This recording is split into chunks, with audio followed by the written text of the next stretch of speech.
Okay, so express 1 plus square root of 3 all over 2 plus square root of 3 in form of a plus b square root of 3. Hence, state the value of a and b. So in this kind of problem, we call this rationalization. So copy first 1 plus square root of 3 all over 2 plus square root of 3. So in here, it's not good or possible to have rational or radicals below. So what are we going to do? Multiply both numerator and denominator by the same with this number except the sign. So we have 2 minus square root of 3 and 2 minus square root of 3. Okay, so multiply natin. So 1 time, okay, so just copy first. 1 plus square root of 3 multiplied by 2 minus square root of 3. All over. So in here, since they are sum and a difference, so just copy 2 times 2 is 4, and then positive times negative is negative. Square root of 3 times square root of 3 is square root of 9. Okay, next. We have, using FOIL, we have 1 times 2 is 2. Then 1 times negative 1 is square root of 3. So we have negative 1 is square root of 3.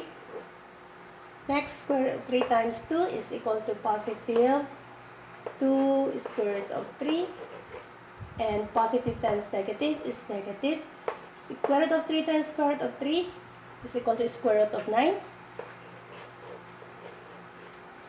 All over 4 minus square root of 9 is 3. Okay, next. So 2 minus square root of 3 plus 2 square root of 3 minus square root of 9. So these two can be added or subtracted. Why? Because square root of 3 is square root of 3 and there is, pag walang nakikita dito, mean to say there is 1 in here. Okay? So negative and positive, since they are unlike signs, so we're going to subtract. So copy the sign of the greater value. Negative, positive, so we have positive.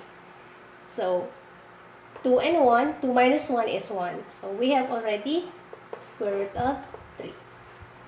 Next, plus 2 minus, what is square root of 3? Square root of 3 is 9, square root of 9 I should say is 3. And then copy, 4 minus 3 is 1. Next, final answer. So we will now apply this one. A plus B square root of 3. So our positive 2 minus 3, we have copy the sign of the greater value. Greater value is 3, so negative. 3 minus, subtract y because they have unlike sign. So 3 minus 1, 3 minus 2 is 1. So negative 1 plus square root of 3. Ulitin natin. So positive 2, negative 3. So what are we going to do? Since they are unlike sign, so copy the sign of the greater value, which is negative, and then subtract since they are unlike sign. 3 minus 2 is 1. And then positive square root of 3. All over 1. Or, since all over 1, 1 now here is nothing. Or, just remove. Why?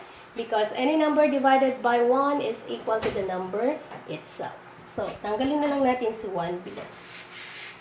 So, eto na ang iyong sagot. Or ang ating sagot. Negative 1 plus square root of 3. Now, hence state the value of A and B. So, ang A natin dito ay si negative 1. A is equal to negative 1. And ang B natin ay 1. So, kung napapansin niyo walang nakasulat dito. Kung walang nakasulat at may radical kang ganito, automatically, there is 1 here.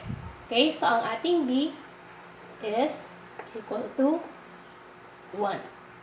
Square root of 3. Or simply, square root of 3. Automatic, there is 1 in here. Okay? Okay, so that's our final answer. Okay guys, I hope you learned something from this video. See you again and thank you for watching.